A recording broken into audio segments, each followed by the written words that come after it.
जय श्री जगन्नाथ मोड़िया चैनल को आपन को स्वागत। प्रथमाष्टमी पर द्वितीय पाली मांकर माणबसा पूजा आरंभ हुए। बहुत लोक प्रथम पाली मध्य पूजा करिथांती।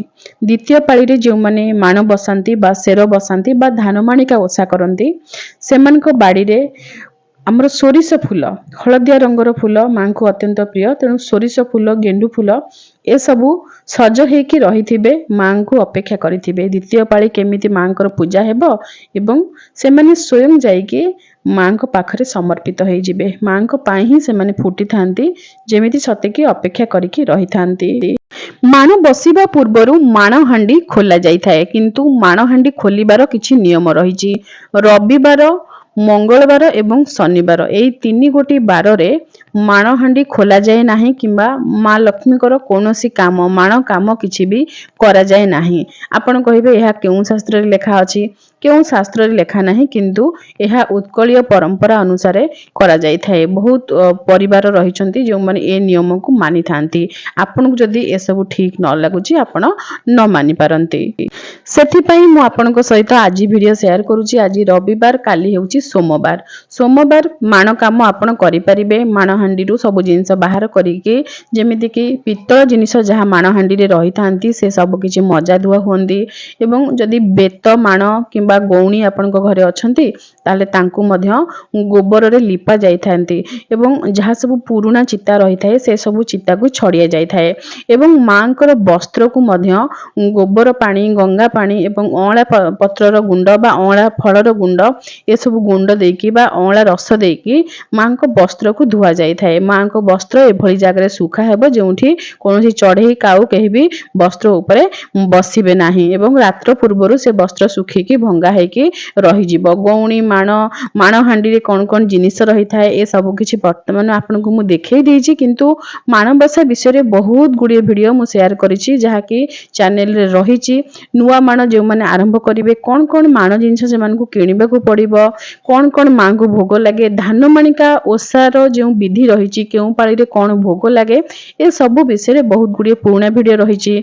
शरण समय बा श्रवण समय रे माण बसिबो कि नाही किंतु एठी म आपन को कहि रखुछि कि श्रवण समय रे माण बसि थाए। आपन माने बिल्कुल व्यस्त होंतु नाही कोनोसी जिंस आपन को मन रे प्रश्न अछि से सब जिंस आपन सर्च करंतु गोटे थरो आपन को सर्च लास्ट रे आपन को मोडिया लिखिबार अछि तापर आपन को वीडियो मिलि जिवो सब टॉपिक रे वीडियो रहिछि।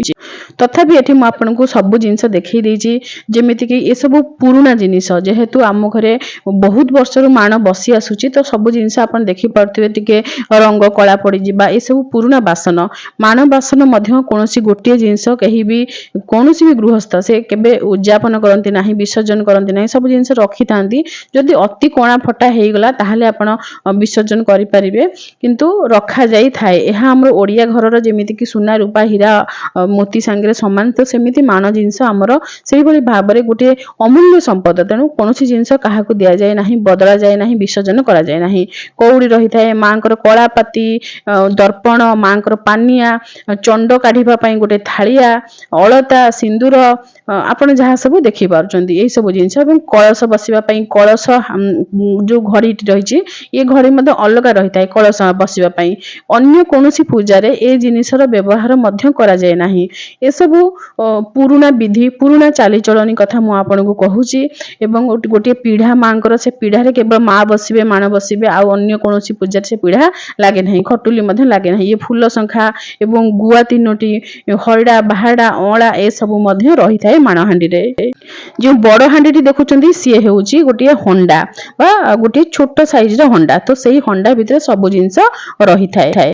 जो धान रे माण बसी थाए जो धान मेंटा रे धान बसी थाए से सब किछि निज हाथ रे निजे धान रु चाउल बाहर करिकी घरे पाछुड़ी की से चाउल रे खीरी खेचुड़ी प्रस्तुत करिकी हमर ओडिया घरे खिया जाई थाए। से धान को विसर्जन करिबा उचित नुहे काहेकि से स्वयं हेउचंदी ब्रह्म। अति असुविधा क्षेत्र रे बहुत लोक विसर्जन करूचंती किंतु जदि आपण पारिबे निश्चय माण धान को खांतु खीरी खेचुड़ी प्रस्तुत करी खांतु। ये माण धान जो प्रस्तुत करा जाय चाउल धानरू सेही प्रोसेस मैं आपको देखौछि। पूर्वरु मध्य वीडियो रही केउ तिथि बार रे आपण माण धान खाइबे, माण धान किपरि खाइबा लास्ट को मु ओडिया लिखिबे एतिकी सर्च करिवे आपनको मिल जिवो वीडियो। जेतबे हमर रथ यात्रा समय रे बाहुडा समय रे किबा गुंडीचा समय रे आपण खाइ परिबे माण धान खाइ परिबे किबा अक्षय तृतीया समय रे खाइ परिबे एमि सब शुभ दिन मानकरे खिया जाय थाए। तो आपण से वीडियो टी देखिले आपण डिटेल जानि परिबे कोन केमती नीति विधि रहिछि माण धान खाइबार। ए जो प्रोसेस माण बसैबा बा माण धान खाइबा माण उद्यापन करिबा ए सब जिंस एते सुंदर जिनिस एते भलो जिनिस आकु जदि आपण पारुचंती ताले कोनसी प्रश्न न करिकि एई भली भाबरे पालन करंतु। सब जिनिस जदि प्रश्न करिवे सब जिनिस रे आपण जुक्ति करिवे कि ये ठीक नुहे ये भूल ताहले ये सुंदर परंपरा को आपण केबे उपभोग ही करि परिबे नाही। ई गोटे अणा राखी अणा राखी ताको कह जाय पाटपुली। तो ये पाटपुली मांगो पाखरे रही थाए। ये पाटपुली को जेउ दिन माण धान खिया जाय से दिन हाथ रे पिंधि थांती। तो बहुत लोक कहउचंदी कि आमे माण धान खाइ पारुनु ए सब अत्यंत दुखर कथा। जहाँ भी हेउ जदि खाइ पार नहन ताले विसर्जन ही करिवे। तो बहुत गुडी बार एवं तिथि रे माण धान खिया जाय नाही। आपण माण धान किपरि खाइबा वीडियो टी को देखि नेबे सेठी आपन सब प्रश्नर उत्तर मिली जिवो। काली जेहेतु सोमवार अछि काली आपण सब किछि माण खटुली ठारु आरंभ करी माण जिनिस मांकर लुगापटा सबु धुआ धुई करिकि सुखै देबे। केबे भी पियाज रसुण आमिष ए सब खिया जाय नाही। जोन माण काम जिए करंती एवं माण काम जिए करंती से मध्य मुंड धोइकि माण काम करिथांती। सोमवार परे मंगलवार दिन माण काम करा जाय नाही। तापरे सीधा आसला बुधवार दिन आपण जहा जिनिस सब देखुचंती फळमूल डाली एवं आपनकर परिबा पत्र जहा सब डालमा रे पड़िबो एवं मांग पई फूल दुब बरकळी पत्र पद्म फूल ए सब किछि सबु पूजा सामग्री आसिकी बुधवार दिन एकाठी हेकी रहिबो। घर द्वार तो लिपा पोछा हेई साथिबो आउ चिता भी पड़ी सारिथिबो। चिता आपण जे कोनसी बार रे पकई परिबे किंतु जदी माटी कांथ आगर सब माटी कांथ थिला ना तो माटी कांथ रे एठी टिके कहि दउची सबु परिबा पड़े जो परिबा सब देखु दे सबु पड़े हमर माण डालमा रे। तो माटी कांथ जहार सब थिला आगर बहु चाळ घर थिला से माने कोन करथिले ना कांथ सारा बहुत बढ़िया बढ़िया चिता बड़ बड़ चिता लेखुथिले। तो सेति पई से गोटे दिन आगरु माने सोमवार दिन किंबा अलगा माने गुरुवार पूर्वरु 2 दिन आगरु से मान चिता लेखि दियंती। तो एबे तो एते सब नाही। तो आपण बुधवार दिन ही चिता पकेबे आउ सब बासन मध्य बुधवार दिन मजा है कि गोबर पड़ी कि सब मजा है कि रहिबो। ए बासन सब आपण देखि परतो केमि चिकचिक है कि मजा है जी। आपण पीतांबरी रो व्यवहार करि परिबे। आगर तो पीतांबरी नथिला सेति पई वन माटी रे सब मजा जाउथला। वन माटी एक प्रकार रो लाल माटी अति अधिक लाल नुहे किंतु ईषत लाल रंगर माटी सेही माटी रे माजी देले जे सब कंसा बासन सब से सब चिकचिक देखा जाउथला। तो ए सब मां को पूजा रे जहा लागे से सब मां को बासन सेति पई ए बासन को सब हमर ओडिया घरे अलग भाबरे रखा जाय थाए। तो सेही बासन रो प्रयोग केवल माणबसा समय रे करा जाय थाए। पुनी मां को पूजा सला से बासन सब बंधा है कि रही जाय। माणबसा को हमर ओडिया घरे जेतिकी सम्मान दिया जाय थाए जेतिकी नीति विधि रे महिला माने करिथांती अन्य कोनोसी पूजा एतिकी नीति विधि रे करा जाय नाही। अत्यंत शुद्धपुत भाव रे महिला माने कष्ट बहुत कष्ट मध्य करंती काइना ए समय बहुत शीत भी लागे। तो राती रु मुंड धोइथिबे से मुंड गंठी भी फिटे नाही सेमती ओदा चुटी गंठी पड़िथिबो राती रे ओदा चुटी खोला हुए। तो सेति कष्ट रे करा जाय थाए एवं पूजा पूर्वरु बुधवार दिन घंटी शंख आरती दीप झुणा दानी ए सब किछि सजाडी के अपन रखी देथिबे। दीप रे दशमुखी दीप पई छोट छोट बळीता सब काटी की रखी देथिबे। मां को पाखरे 10 मुख नचेत 5 मुख दीप रे आरती करिवे। झुणा गुगुल ए सब मां को प्रिय सेतिरे मध्ये आरती करिवे। मां को पई नूतन वस्त्र वर्ष को थरे मां को पूजा तेणु नूतन वस्त्र जहा कि धळा किंबा हळदिया रंगर होइथिबो। मां को अन्य रंग जो गाढ़ा रंग नील माने कोन सबुज ए सब गाढ़ा रंग मां को अर्पण करा जाय नाही। हल्का रंगर आपण सबुज रंग अर्पण करि परिबे किंतु नील कला ए सब रंग अर्पण करा जाय नाही। नुआ फसल होइतिबा जिंस जेमति कि नुआ मूला सोरिष फूल ए सब मां को अर्पण करा जाय थाए एवं नुआ आखु मध्य मां को अर्पण करा जाय थाए।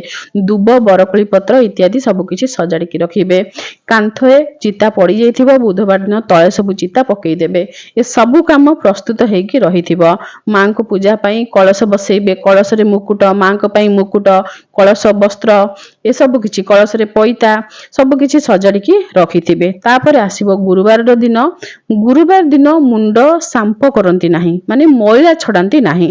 ତେଣୁ ବୁଧବାର ଦିନ ମୁଣ୍ଡରେ ସାମ୍ପ ଲଗେଇକି ଯଦି ଆପଣ ମଇଳା ଛଡେଇବାକୁ ଚାହୁଁଥିବେ ତାହେଲେ ମଇଳା ଛଡେଇ ଦେଇଥିବେ। ଗୁରୁବାର ଦିନ କେବଳ ଅଁଳା ଗୁଣ୍ଡ ଏବଂ ହଳଦୀ ଗୁଣ୍ଡ, ଏଥିରେ ଆପଣ ଟିକେ ତେଲ ପକେଇବେ। ସୂର୍ଯ୍ୟୋଦୟ ପୂର୍ବରୁ ସ୍ନାନ କରିବେ। ତେଣୁ ବ୍ରାହ୍ମ ମୁହୂର୍ତ୍ତରେ ତୈଳ ଲଗେଇ ସ୍ନାନ କଲେ କିଛି ଅସୁବିଧା ନାହିଁ। ଏକଥା ମଧ୍ୟ ଶାସ୍ତ୍ରରେ କୁହାଯାଇଛି କି ଜଳେ ଗଙ୍ଗା ତଳେ ଲକ୍ଷ୍ମୀ।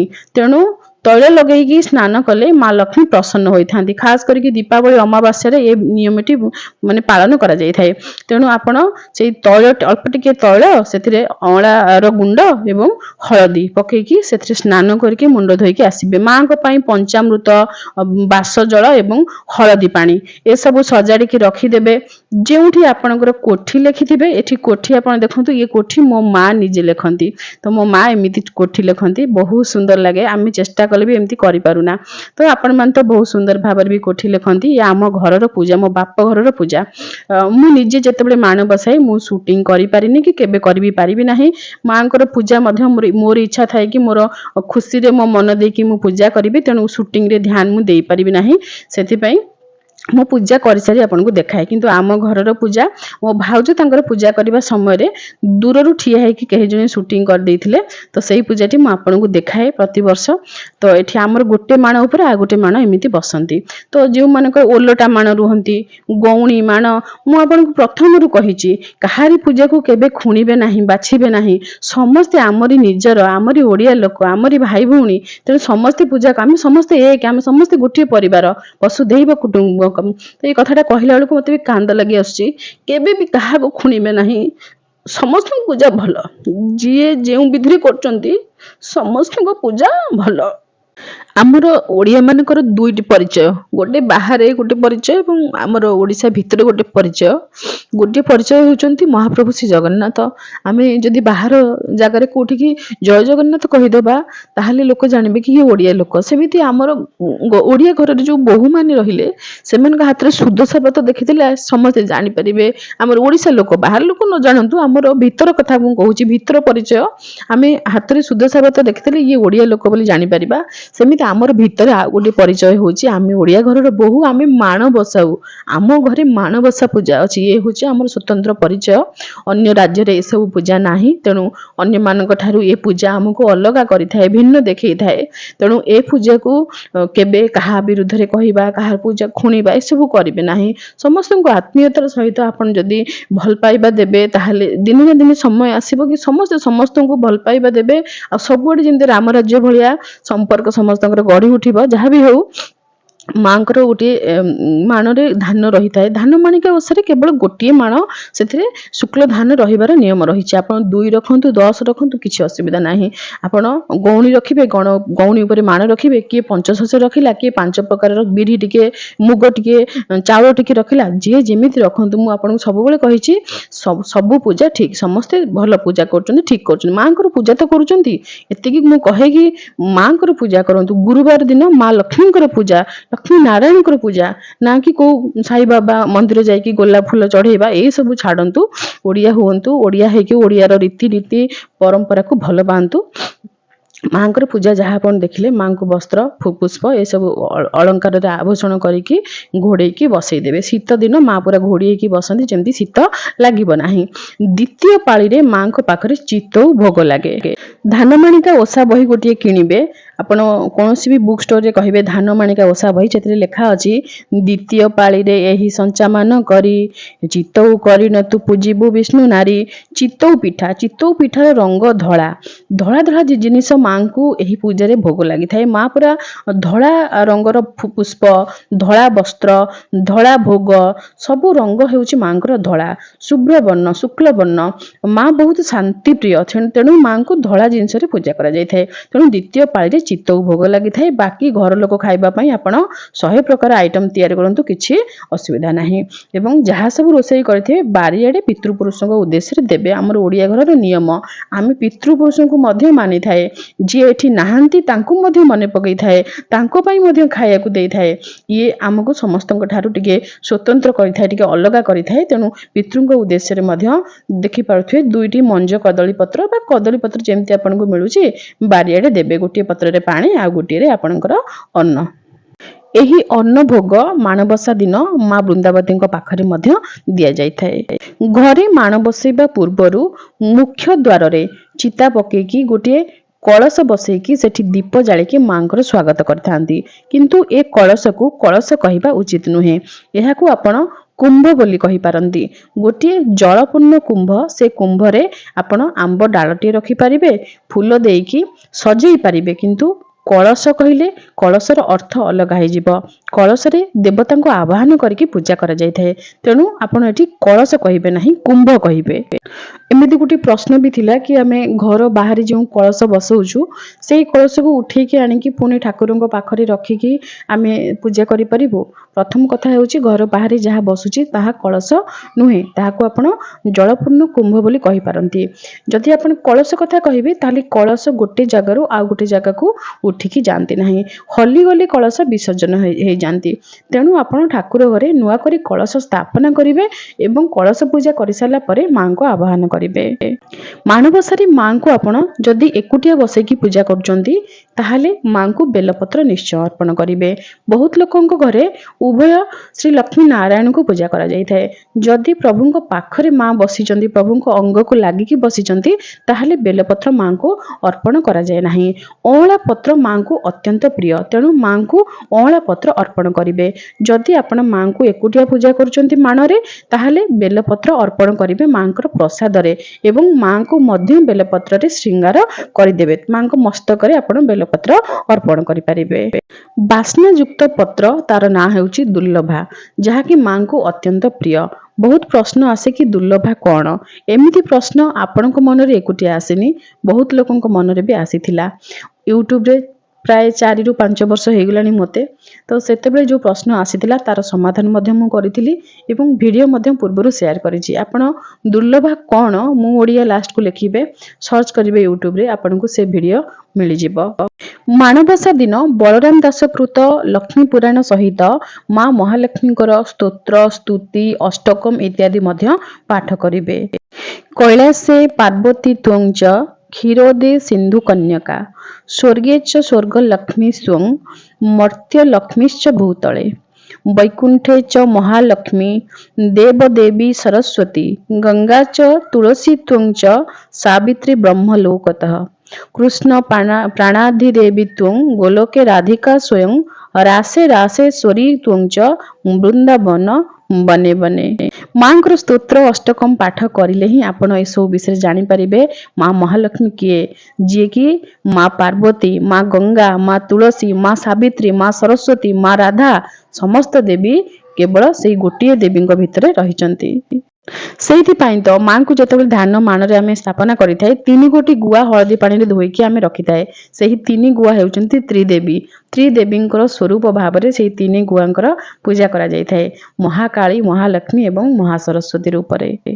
ମାଣବସାରେ ସବୁ ଧାନର ବ୍ୟବହାର କରାଯାଏ ନାହିଁ। କେଉଁ ଧାନରେ ମାଣ ବସାଯାଏ ସେ ବିଷୟରେ ମଧ୍ୟ ଗୋଟିଏ ଭିଡ଼ିଓ ମୁଁ ସେପାରେଟଲି ସେୟାର କରିଥିଲି। ଧାନ ମେଣ୍ଟା ପ୍ରସ୍ତୁତ କରିବାର ଭିଡ଼ିଓ ମଧ୍ୟ ସେୟାର କରିଛି। ସେସବୁ ପୁରୁଣା ଭିଡ଼ିଓକୁ ଆପଣମାନେ ଦେଖିଦେବେ, ନିଶ୍ଚୟ ଉପକୃତ ହେବେ। ମାଙ୍କ ପାଖରେ ପାଠ କରିବା ପାଇଁ ସ୍ତୁତି, ଅଷ୍ଟକମ୍, ସ୍ତୋତ୍ର ଏସବୁର ଫଟୋ ଆପଣଙ୍କୁ ମୋ ଓଡ଼ିଆର ଫେସବୁକ୍ ପେଜରେ ମିଳିଯିବ। ସେଠୁ ଆପଣ ଡାଉନଲୋଡ୍ କରିକି ପଢ଼ିପାରିବେ। ଜୟ ଶ୍ରୀ ଜଗନ୍ନାଥ।